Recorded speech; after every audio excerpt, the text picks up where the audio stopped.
And the question really that I pose to David Lammy is that if he went to the Christmas party tomorrow and was wrongly accused of sexual assault, and that's an either-way offence, it's not an either-way offence that he's giving as an example because it's a difficult one, would he be happy to be tried by a single judge sitting alone and not 12 people with diverse opinions and diverse backgrounds?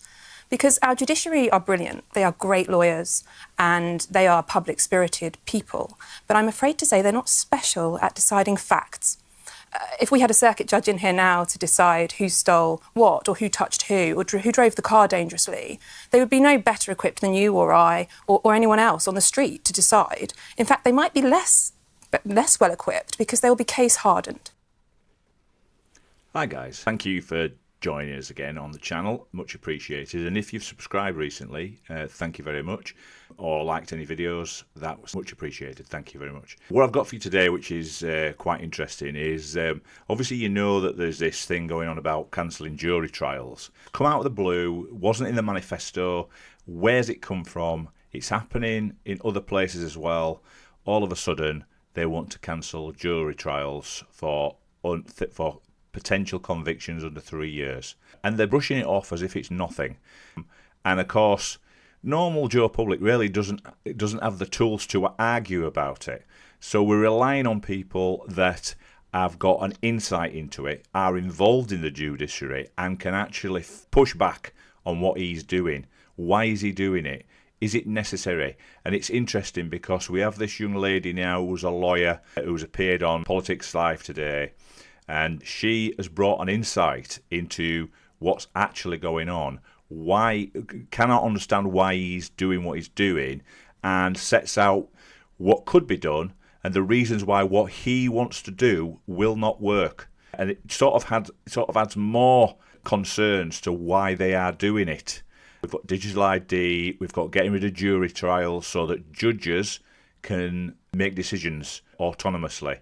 And when you've got politics involved in the judiciary, in judges, so you've got Tony Blair appointed judges that are very much left-wing judges, and it's going to be down to them to actually make decisions on, let's face it, it could be political activists on the left and the right, then that is a concern.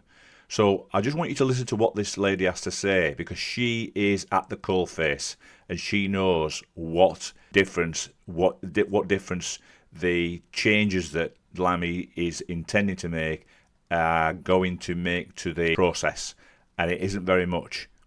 So, and she's got some suggestions as well as to what will make a difference. So here we go, let's get into it.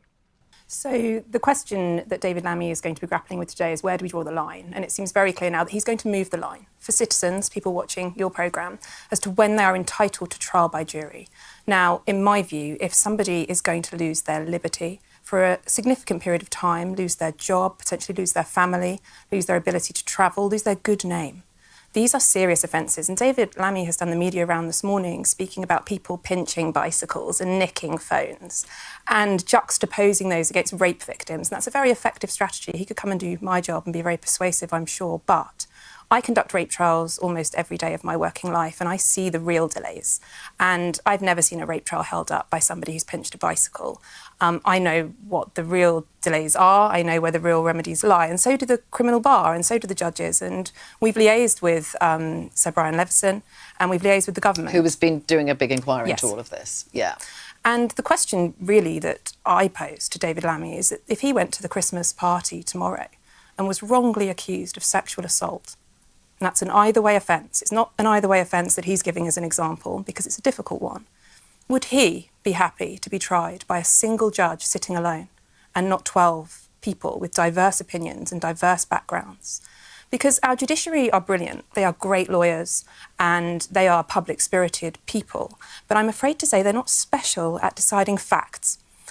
If we had a circuit judge in here now to decide who stole what or who touched who or who drove the car dangerously, they would be no better equipped than you or I or anyone else on the street to decide. In fact, they might be less well equipped because they will be case hardened. Okay. If you hear your 5th sexual assault of the month, you hear your 10th death by dangerous driving in 2 years, you would become case hardened. Any one of us would, because they're only human. And so we have an excellent system of dealing with middling to serious criminal offences. This is a misdiagnosis and it's a wrong turn. In terms of the backlog, you obviously know that there's an issue here. You see it every day. Yes. Are there other solutions then that you think exist that the government could bring forward? Yes. David Lammy is missing solutions 1 to 99 and jumping to solution 100. I sit in murder trials and the defendant is being held in custody and somebody needs to drive a van from the prison to the court and they don't manage it. They don't manage it on day 1 or day 2. They don't manage it for weeks and we sit there waiting and time is lost. I sit in courtrooms where we have to send the jury home because the boiler is broken and they're sitting there in hats and scarves and they can't decide the verdict in a child rape. We deal with cases where the air conditioning won't work and the cells are too hot to keep human beings in them. And so we waste another day. It is endless. And all this government needs to do is open the wallet, I'm afraid. And you get what you pay for. And we're starting to lose sight of what we are trying to do in our courts. We are not trying to convict as many people as possible, as quickly as possible. We are looking for justice. And we are looking for justice for complainants, that Loda's quite rightly pointed out, but we are looking for justice for defendants as well. We want to get the right people convicted of the right crimes and get the right sentences. Can you see that, so the idea that not having a jury trial could help with the backlog, do you think there's any justification for that? It might shave a day off of a 4-day trial, but it's not going to shave huge amounts of time off. The truth is the evidence still needs to be heard in an open courtroom. The defendant needs to hear the case against him or her. The judge will need to consider the verdict. And at the moment, our courts work twice as hard at the end of a criminal trial. The judge sends the jury out and they are considering their verdict. They are deliberating. And the judge cracks on with the next trial. Under these proposals, the judge will have to go and sit in his or her room and write their reasons out. Some judges are not the quickest at doing things like that, and that will slow things down at the other end. So this is not a magic bullet, this is not the solution, and this is definitively a wrong turn. So there you go, guys. Somebody who actually knows what they're talking about has just driven a coach and horses through Lammy's proposals on this jury trial issue. She basically is saying that the process in a trial is going to take just the same length of time and probably longer because a judge has to sit and not move on to his next trial but actually make a decision after everything has happened that normally happens in terms of presenting the case, defending the case and all that sort of thing, and that is not going to change. So the only thing that changes is the jury going out and making a decision. As she said, when that process takes place and the jury is trying to decide whether a person is guilty or not guilty, the judge is moving on to the next case. But he won't be doing that now. He'll be actually making the judgment. And as she said, some of these judges will pontificate over the decision for probably longer than a jury. So it isn't going to make any difference. And then she's explained all the reasons why cases aren't happening. Stupid reasons, because it's basically the system's on its arse, and you've got, like she explained, reasons like the boiler breaks and things like that, or it's too hot in the cells, or a van can't even drive a prisoner to the court, things like that, which are the real reasons that cases don't go forward or that there's delays in everything. So it's just things like that, and that's structural more than anything. And so really, what is the other reason for it?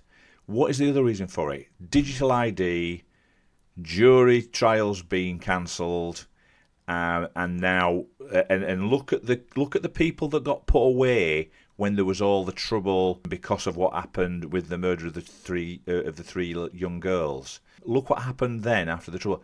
All those cases, thousands of cases that went to court, and they were told that they didn't need to plead, that they needed to plead guilty, and they'd get a leaner sentence, and they were a lot of them convicted by a judge, and that was all wrong because they could have basically pleaded not guilty, but they weren't given that advice. They were rushed through and put them away, put them in prison. So what do you think is going to happen when things are starting to turn? Things are going in a very strange way at the moment. And what about when people don't like it? General public don't like it. It's that type of length of sentence that we're talking about for people that are activists or people protesting that get put away 18 months to 3 years. And it's those cases that are going to be judged by by judges on their own, no jury. And what do you think is going to happen? They're going to be put away, aren't they? They're going to be. It's going to start getting political, and you're going to get people on the right getting thrown in jail without due process, no jury, and everybody deserves a jury. So this has got to come to an end. We cannot let this happen. If it does go through, then Reform must make that part of their manifesto to return back to jury trials again, because this just isn't going to work.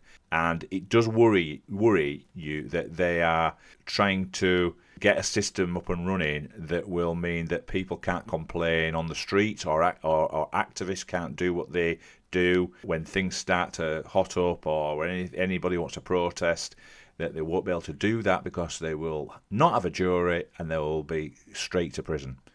So a lot to think about there, and she was excellent, very eloquent, obviously very understands the whole process, been working it for years, knows what she's talking about. Why aren't these people involved with the thinking, with the actual system now, and changing it in different ways other than dropping juries?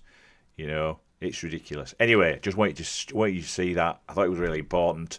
Thank you for joining us, and I will see you on the next one. Thank you.